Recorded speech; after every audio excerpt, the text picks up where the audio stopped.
E essa confusão de estourar o preço do dólar, numa CMMA, dólar versus real, o que está acontecendo mesmo?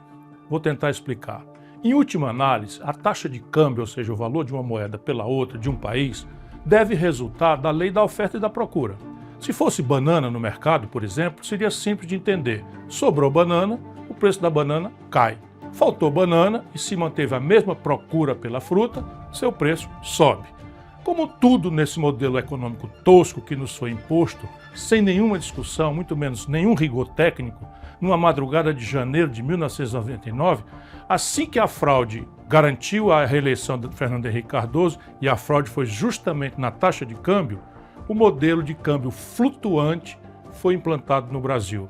E é baseado nessa lição trivial do liberalismo econômico clássico. Sobrou mercadoria, mantida constante a demanda, o seu preço cai. Faltou mercadoria, sempre com a demanda constante, o preço sobe. No Brasil, faltam dólares presentemente. Essa é a razão ancestral do pico de alta que fez o dólar valer mais de R$6. Como assim? Assimetria de informação. É como se chama a primeira distorção no mundo, mas especificamente entre nós, da tal lei do mercado. Nossa grande mídia é um veio de transmissão instantâneo do sistema financeiro cartelizado. Nas editorias é lúcida, é consciente a manipulação de todos os órgãos da grande imprensa da verdade, entre aspas, manipulada pelo baronato do rentismo. Nas redações é um misto de arrogante ignorância com o desejo de agradar os patrões. E assim todo o Brasil sabe que nós desfrutamos de um enorme, bote mais aspas aí, saldo de balança comercial. O que quereria dizer muito mais dólares entrando do que saindo do país. Pois é, só que a conta em dólares do Brasil com o estrangeiro tem muitas outras rubricas além da rubrica comercial e em quase todas as outras rubricas o nosso país está levando uma grande e pior, crescente surra. O resultado final nos últimos 12 meses é um rombo nas nossas contas com o estrangeiro de 2,23% do PIB. Só para que todos tenham uma ideia do desastre que Lula e o PT estão produzindo no Brasil, no ano passado, no mesmo período, tínhamos um saldo negativo de menos da metade do de hoje, no que se chama transações correntes, que é isso, tudo de dólar que a gente manda para fora e tudo de dólar que entra no país. No câmbio do momento em que lhe falo, R$ 6,20 por dólar, o rombo em dólares nas nossas contas externas é de 43 bilhões e 610 milhões de dólares nos últimos 12 meses. Mesmo da balança comercial, há uma deterioração consistente que pode ser vista pelos números de outubro de 24 versus outubro de 23. O saldo no passado, nesse mês de outubro, foi de 8 bilhões 589 milhões de dólares em 2023, contra 3 bilhões 441 milhões esse ano, um terço praticamente. O nacional consumismo demagógico de Lula explica isso também. Basta a economia subir um tiquinho e as importações explodem. Essa é outra faceta da insustentabilidade do modelo. Ao invés de apostarmos na produção, uma aposta no consumo demagógico de curto prazo. Faltam dólares, não tem erro, o preço do dólar sobe. Essa é a primeira razão de estarmos vivendo este filme velho, repaginado pela grande mídia como se fosse novo. É no máximo um remake piorado de mau gosto do que nós já vimos acontecer em 1999 com Fernando Henrique Cardoso e em 2015 com a incrível Dilma. Minha dúvida, que está se dissipando rapidamente, é se Lula vai pagar o preço de sua irresponsabilidade ou se vai conseguir empurrar o problema com a barriga para o início do próximo governo. FHC enterrou o PSDB. Dilma foi ao impeachment, inclusive com a discreta torcida de Lula, e deu no Bolsonaro.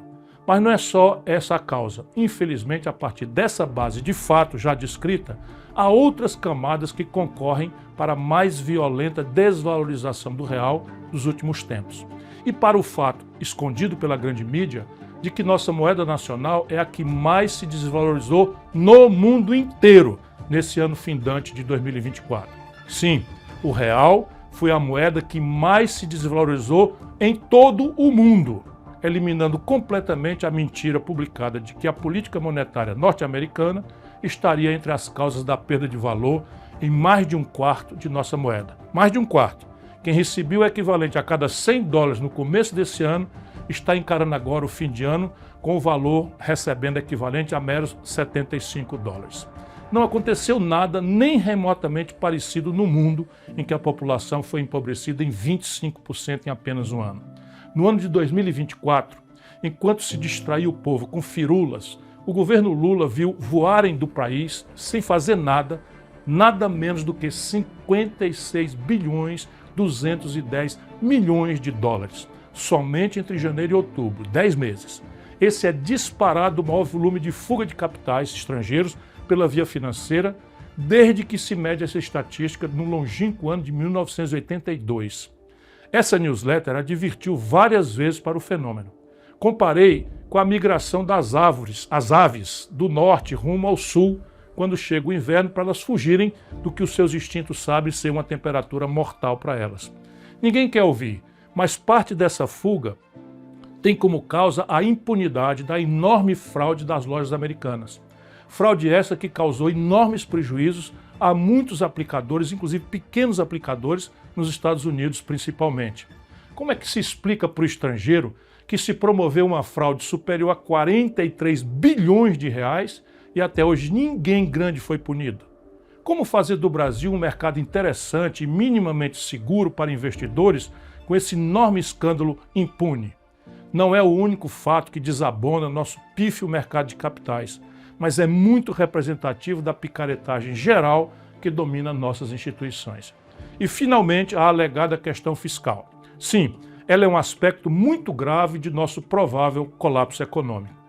A data e o contexto com que foi deflagrado o notório ataque especulativo contra o real, entretanto, não deixam dúvida quanto à atuação em cartel do sistema financeiro brasileiro e de seus sócios no estrangeiro.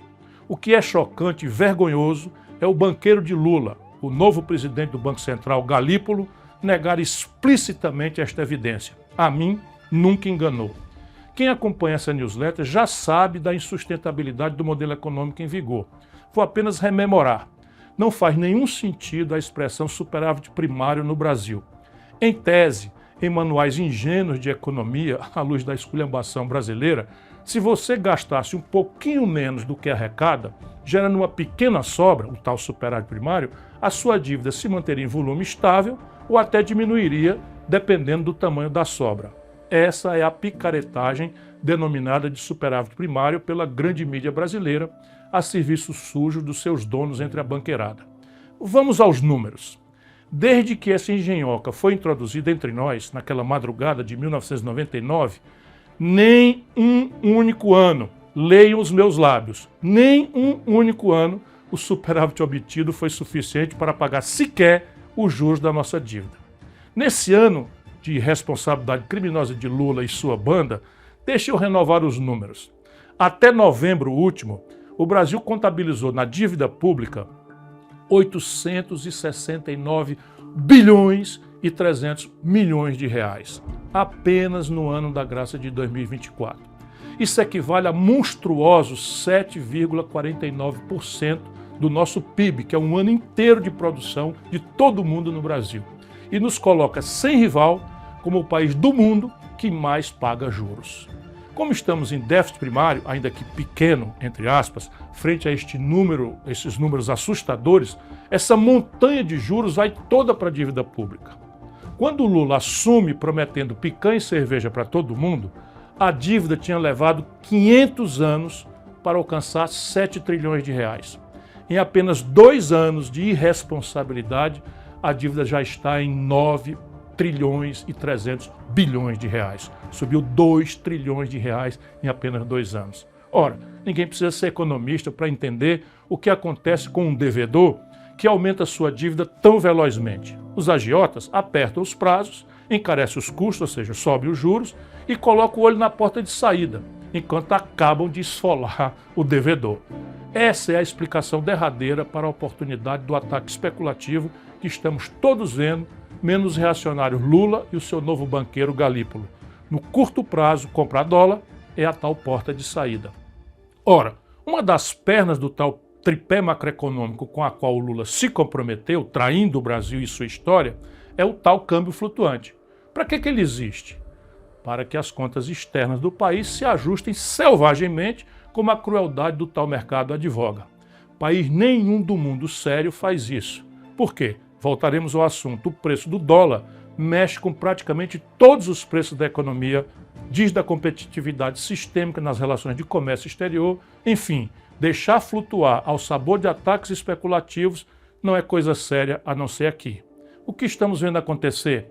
O pior dos mundos. Lula queimou esta semana mais de 30 bilhões de dólares públicos, entregando aos especuladores que, diz o seu banqueiro, não estão especulando. Se não é um ataque especulativo, por que queimar 186 bilhões de reais do dinheiro público, fazendo fácil a vida de criminosos que estão atacando a nossa moeda e, portanto, a economia popular? Se não for um ataque especulativo, óbvio, o câmbio flutuante resolve o problema achando sozinho o novo ponto de equilíbrio. Tudo papo furado, tudo picaretagem. Quem tem no Brasil ou alhures em posições brasileiras 186 bilhões de reais para torrar em 4 dias, comprando dólar barato, entre aspas, do povo brasileiro, não duvidem, são apenas meia dúzia de 3 ou 4. Afora pouquíssimos magnatas estrangeiros que estão trocando sua posição de comprados para vendidos no Brasil, houvesse governo, Ministério Público e Judiciário, seria muito fácil identificar para quem o Banco Central resolveu vender em perfeito acordo e coordenação aqueles que miravam a porta de saída do devedor, irresponsável e demagogicamente. Em tempo, com os 3 pontos adicionais de juros, nossa conta anual ultrapassará a casa de 1 trilhão de reais só de juros por ano. O arroxo petista no salário mínimo, nos proventos dos aposentados e no auxílio a idosos doentes e crianças autistas vai fazer muita falta aos mais pobres e sofridos dos brasileiros. Mas será uma ninharia frente a esse trilhão. Cerca de 250 bilhões de reais em 6 anos, o que dá 41 bilhões para encarar 1 trilhão por ano. Estes irresponsáveis quebraram o Brasil.